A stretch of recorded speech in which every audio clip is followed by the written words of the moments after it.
Opravdová změna je možná jen, když se vrátíme k podstatě. Jen tak můžeme vytvořit lepší svět pro naše děti. Máš takhle za sebou tu krásnou hodinku, kdy jste se bavili na téma radost a laskavost. S čím odcházíš?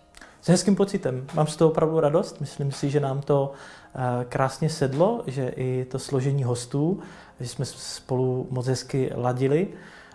Takže já si odnáším ten pocit radosti. Kdybych se tě zeptala, jestli bys měl nějaký přání pro sebe, pro ostatní, co se týká láskyplnosti a radosti, jaký by to bylo? Nechť jsou všechny bytosti šťastný.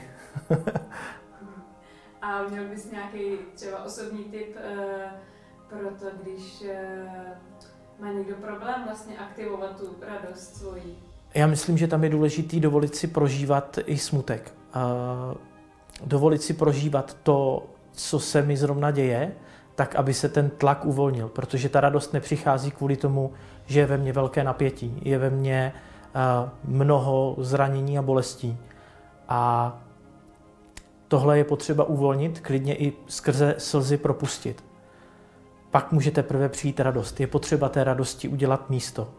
A to nejde jinak, než přes přijetí toho, co je, takový, jaký to je. A jako byste si to vybrali sami. Opravdu to zkuste a zkuste přijmout vše, co se vám děje a neklást tomu odpor. A v tom je totiž ta síla a to může udělat tu změnu, abyste té radosti udělali prostor.